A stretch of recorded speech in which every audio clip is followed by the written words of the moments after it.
안녕하십니까.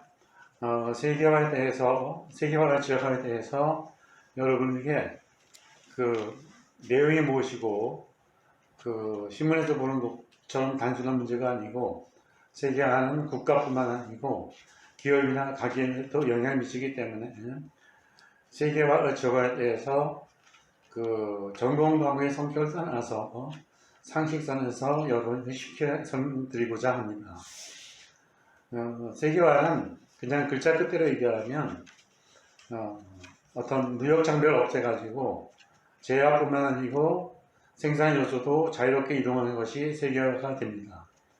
그래서 세계화 용어가 생긴 것은 1980년대 후반에 베를린 장벽이 무너지면서 냉전이 무너지고, 그래서 적이 없어진 미국이나 자유시장에서 볼 때 어떤 이익이 남으면 무역을 많이 하려고 하기 때문에 자유무역을 좀 확대하려는 사고도 있었고, 흔히 말하는 ICT, Information and Communication Technology가 발달해가지고 재화뿐만 아니고 서비스 교육도 활발하게 되면서 세계화가 빠른 속도로 진행되고 있습니다. 그래서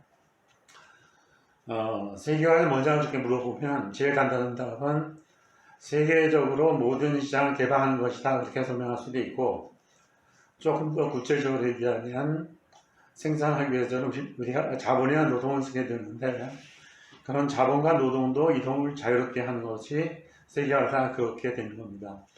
그런데 아무래도 자본은 축적이 가능한데 반하여 노동은 축적을 하기도 좀 어렵기 때문에 세계화에서 가장 크게 움직이는 것은 재화하고 자본 이동이 가장 크다고 할 수 있습니다.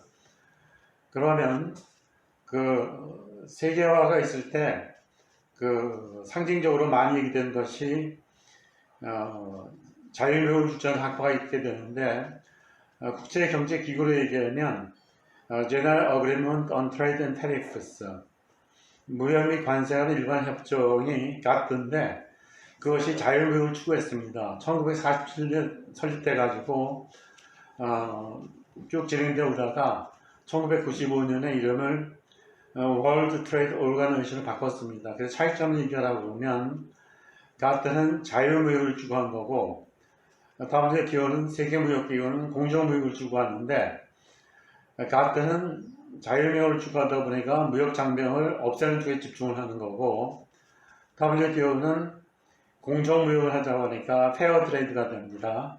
페어란 말을 잘 이해가 안 가시면, 어린아이들이 테니스를 치고 있는데 어른이 와서 야 비켜라 그러면 비켜야 주겠죠. 그렇지만 It's rather unfair with you, 그렇게 하고 갑니다. 그러니까 우린 가긴 가지만 상당히 불공정하네요, 그런 식이죠.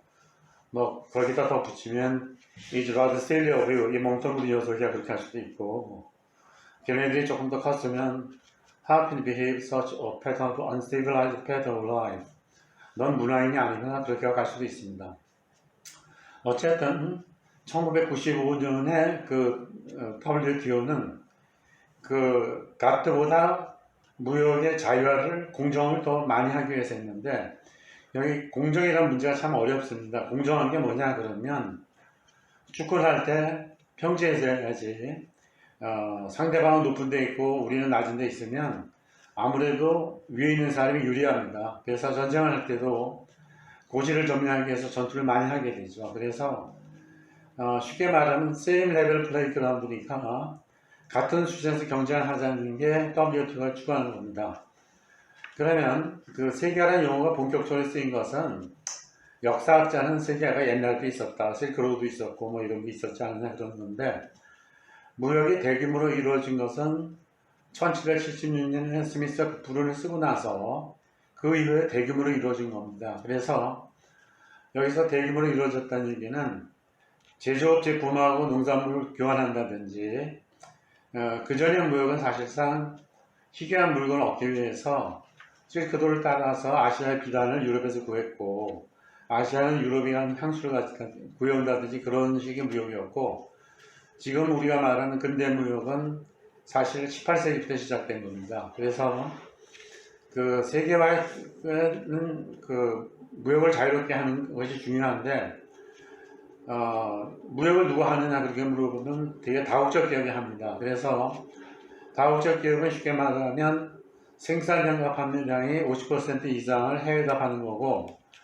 그냥 다국적 기업은 세계화 지역에서 촉매 역할을 한다 그렇게 하면 The multinational enterprise have placed catalyst roles on the process of globalization as well as regionalization 됩니다. 그래서 캐탈리스트가 뭐냐 하면 자신은 변화하지 않으면서 화학 반응을 빠르게 하거나 천천히 하는 것이 촉매입니다. 그래서 세계화 과정을 이해하자면 우리가 어차피 국제균형을 알아야 됩니다. 그리고 세계화는 그 전에도 그렇지만 그 무역이 이루어지면 그 뭐 시행정한 통일 규칙이라든지 인구통지 같은 게 생기는 이유가 무역 용어가 생기는 이유가 계약을 할 때 어떤 합의점을 찾아야 되니까 사실 뭐 인구통지나 이런 것은 국제사법입니다. 그래서 우리가 보통 통상법은 공법을 얘기합니다. 예를 들어서 무역거래법이라든지 WTO 규정은 헌법 같은 거죠. 그러니까 all roads to Rome, 모든 길은 로마로 통한다 마찬가지로 그 국제 그 거래에서 헌법 역할은 WTO가 하는 겁니다. 그 다음에는 그 유로피안 유니온이라든지 미국이 카나다, 멕시코 등 납사 같은 것이 하게 되고, 그래서 우리가 이제 크게 보면 국제경제 부분이 들어가고, 그 다음에 경제는 크게 본 거고, 그 세분화해서 보게 되면 실제로 산업이 뭐냐 물어보면 기업이 모인 것이 산업이기 때문에 국제 경영이 굉장히 중요한 역할을 하게 되고, 여기에다 또 국제통상법이 들어가게 됩니다. 그래서 국제통상법은 이제 그 좀 좀 어렵죠 사실상. 그러니까 관세를 어떻게 부과하고 비관세 장벽이 어떤 게 있고 뭐 우리가 흔히 많이 듣는 건 미국이 301조를 적용한다, 201조를 적용한다 그런 얘기를 듣는데 미국 입장에서 페어 트레이드 하는 건 201조를 적용하고 언페어하다고 생각하는 301조를 적용하게 됩니다.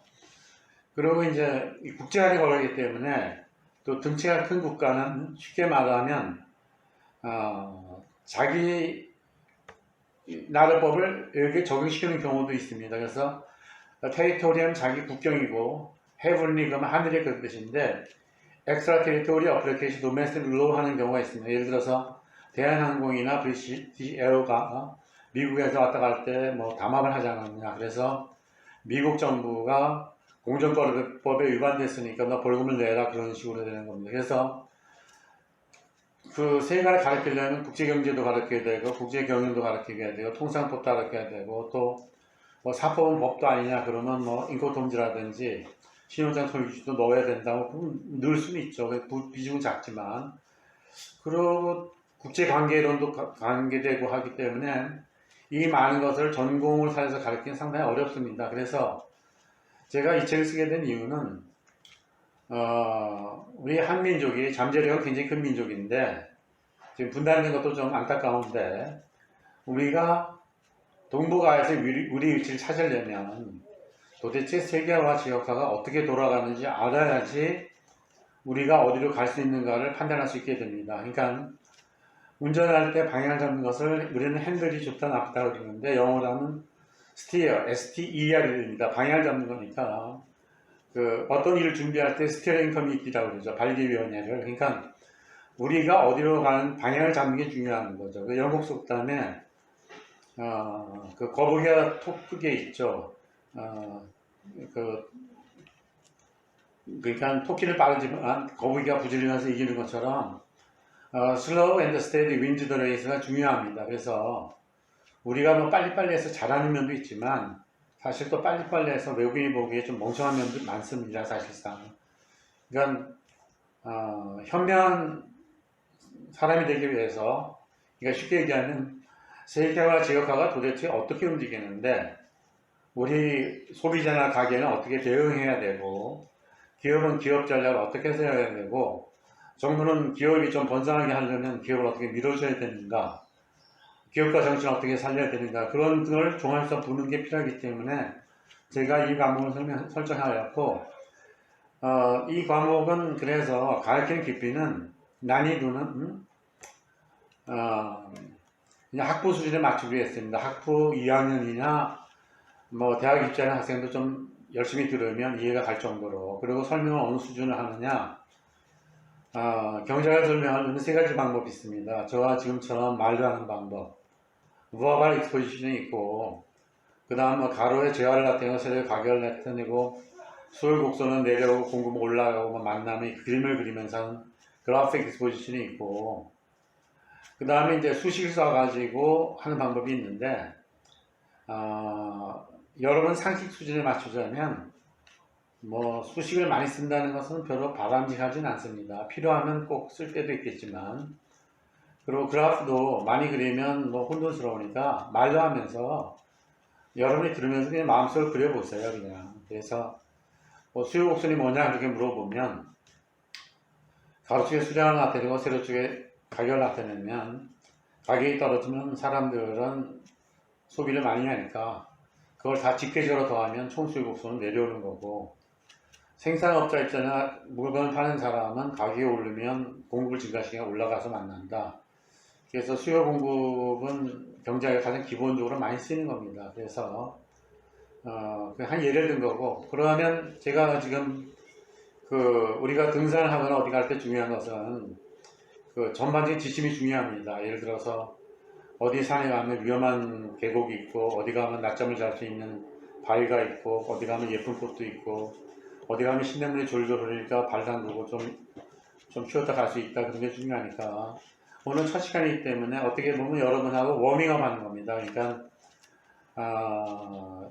관계를 서먹하지 않게, 저도 사실 이렇게 좀 말을 안 하는 편인데 강의하는 사람이 침묵을 지키면 그건 좀 곤란한 것 같아서 되도록이 되면 강의를 쉽게, 영어로 하면 simple and succinct, 아주 그렇게 진행하려고 그러고, 여러분한테 세계화의 관념을, 세계화 지역화가 이 교재 이름이고, 제가 교재 중심으로 이거 강의하게 됩니다. 그래서 제가 쓴 책 이름이 여러분 볼 수 있지만 세계화와 지역화, 한국의 선택은 그렇게 되어 있습니다. 그래서 지금 여러분한테 세계화에 대해서까지만 설명을 드렸고, 지역화는 뭐냐 그렇게 물어보면 대표적으로 2차 세계전이 끝나고 생긴 유러피안 이코노믹 커뮤니티를 들 수 있습니다.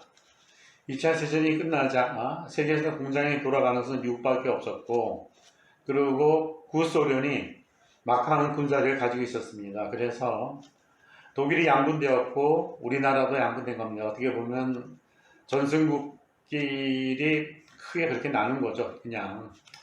그래서 독일은 어떻게 통합이 되었고 소득이 경제가 부흥해가지고 경제를 밀고 간 거고, 유럽을 여행하다 보면 헝가리가 옛날에 무척 잘 사는 나라였는데 가보면 전쟁에서 졌기 때문에 그 나라가 다 이렇게 파티션 잘려져 나갔습니다.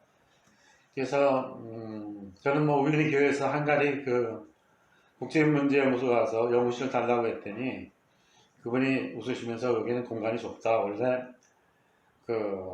사회과학이 생긴 게 아니고 대부분 공산주의 국가는 역사적으로는 자연과학적이 있고 사회과학은 나중에 생긴 건데, 네가 방을 달려면 줄 수 있는데 그냥 당분간 도서관에서 일해라. 여기 노벨 경제학이나 물리학상 받은 사람이 열 몇 사람이 있다 그러더라고요. 그래서 저는 뭐 인상적인 게 헝가리 가서 그때 우연히 이탈리아 기차를 타고 쭉 가서 헝가리에서 밤에 내렸는데 부다페스트 정거장에서 야경이 너무 아름다웠습니다. 그래서 한 일주일 머물면서 거의 좀 회의도 참가했었는데, 그래서 이제 지역 경제 통합을 설명하는 겁니다. 그럼 자유무역은 다 잘해줘야 되는데 지역 경제 통합은 뭐냐면 영내국은 페이버를 주는 겁니다. 뭐 우리는 관세를 받지 말자. 그게 관세 동맹입니다. 그게 조금 더 발달하면 이제 프리 트레이드 유니언이 제일 먼저, 우리가 말한 FTA가 가장 먼저입니다. 프리 트레이드 어그리먼트는 우리끼리는 관세를 면제하는데 개별적으로 관세를 매겨라 부과하라는 뜻이고, 이게 관세 동맹으로 가게 되면 어떻게 되냐면 관세를 바깥에 대해서 일괄적으로 유니파이드하게 매겨라 그러는 거고, 유럽피언 이코노믹 커뮤니티가 시작할 때 관세 동맹을 시작했습니다. 그러면 관세 동맹이 되면 싫든 좋든 주권의 일부를 내놔야 됩니다. 예를 들어서 뭐 관세를 세금 일종인데 너희들이 통합 관리해라 그런 식으로 되는 거고, 유럽피언 이코노믹 커뮤니티가 생긴 이유는 쉽게 말하면 구소련이 다시 쳐들어갈 수가 있으니까 미국의 국무장관이 마샬이었는데 마샬 플랜으로 경제적으로 도와주면서 그 미국 원제 가장 큰 혜택을 받은 건 서부 유럽하고 일본이죠. 우리나라는 그 미치고 아프리카는 아주 못한 겁니다, 사실은. 그래서 그 유럽의 이코노미 커뮤니티는 처음 생길 때는 전승국이 이걸 주재해야 되니까 독일은 전쟁에서 졌기 때문에 시장도 필요하고 원자재가 데스퍼레이트 했고 프랑스는 독일을 도와주고 싶은데 또 쳐들어올 것 같으니까 도와주자니 그렇고 또 모른 척 하자니 영국이 좀 거만스럽다 그래 영어로 스너비시죠. 좀 잘난 척하는 게 싫으니까 전쟁을 막기 위해서 장 모네라는 사람이 구상을 했습니다.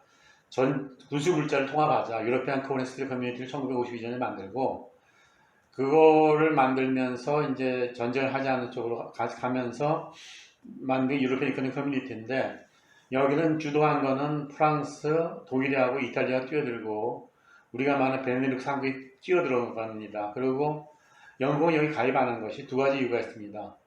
막강 전승국인 미국이 있었고 또 영연방이기 때문에 영국은 좋게 얘기했습니다. 우리는 주권을 양보하기 쉽지 않다. 우리는 프리 트레이드 어그리먼트로 남고 싶지 관세를 부과하는 세금의 일부를 내주기 싫다 해서 유로피안 프리 트레이드 에리어라고 만들었는데 결과적으로 이 시가 커지면서 이건 없어졌습니다. 그래서 이 시는 영국도 반대하고 드골 대통령도 반대했음에도 불구하고 점점 커져가지고 경제 통합의 가장 성공적인 유럽연합을 듭니다. 이 시가 삼국이 합쳐가지고 이제 유로피안 커뮤니티가 됐다가 67년에 1992년에 유로피안 그 유니온이 바뀌는 거죠. 쉽게 얘기하면 공동시장으로 가는 겁니다. 공동시장이 뭐냐?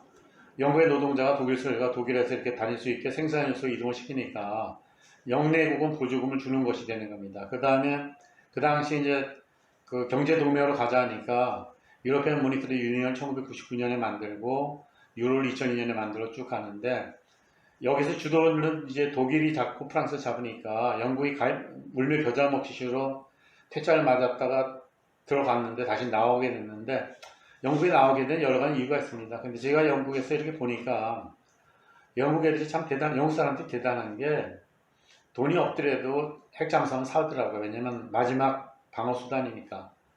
그리고 걔네들은 이번에도 이 코비드 9 이게 19가 돌면서도 백신을 빨리 놓는 거 보면 그 상당한 그 기민성이 있는 민족이고 어떻게 해서라든지 자기가 독자적으로 하는 이득이 있다고 보고 브렉시트 거기서 탈퇴했습니다. 그럼 이제 길게 얘기 안 하고 우리가 사는 세계는 세계화다. 그 세계화는 세 가지 영역이 있는데 국제경제, 국제개혁, 국제통상법이 있는데 세계화에 대해서 설명을 좀 더 쉽게 해달라. 그럼 조금 어려워지는데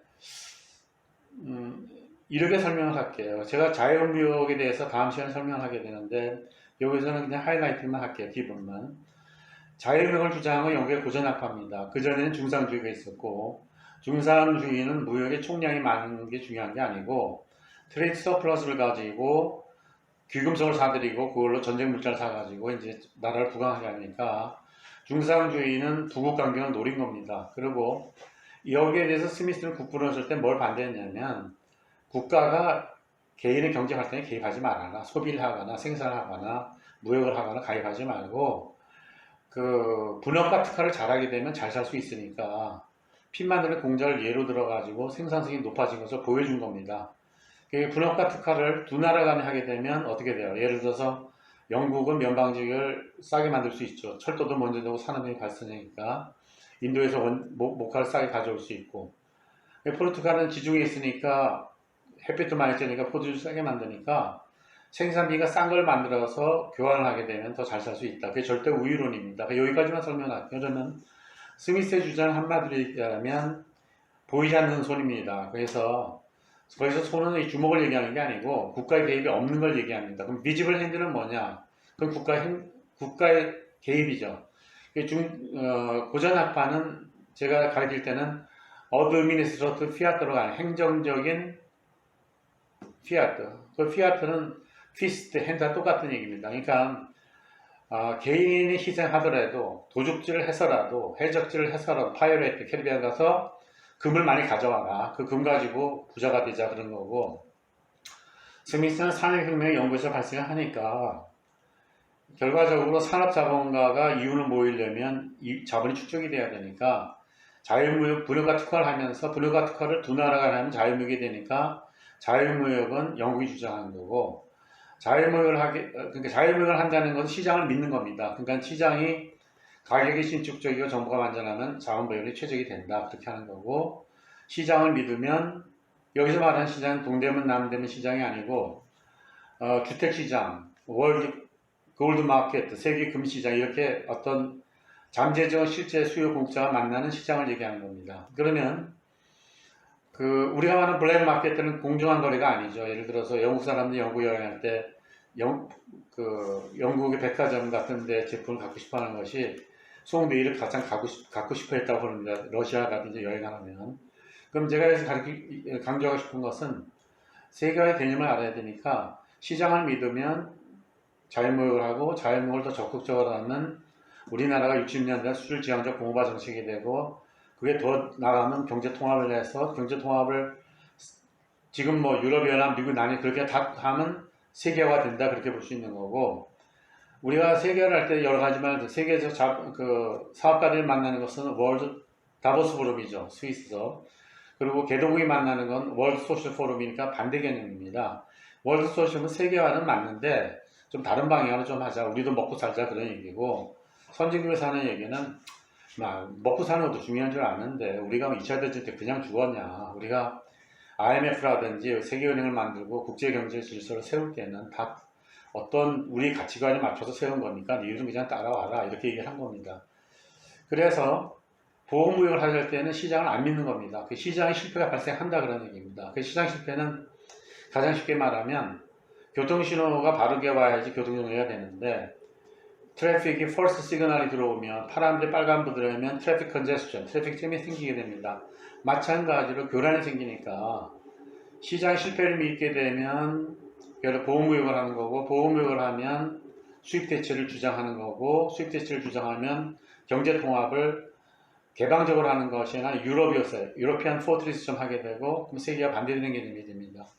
그래서 WTO가 헌법이라고 그러면 그 다음에 힘을 쓰는 것이 미국이 아니고 유럽연합이 힘을 썼습니다. 사실 등치가 크니까.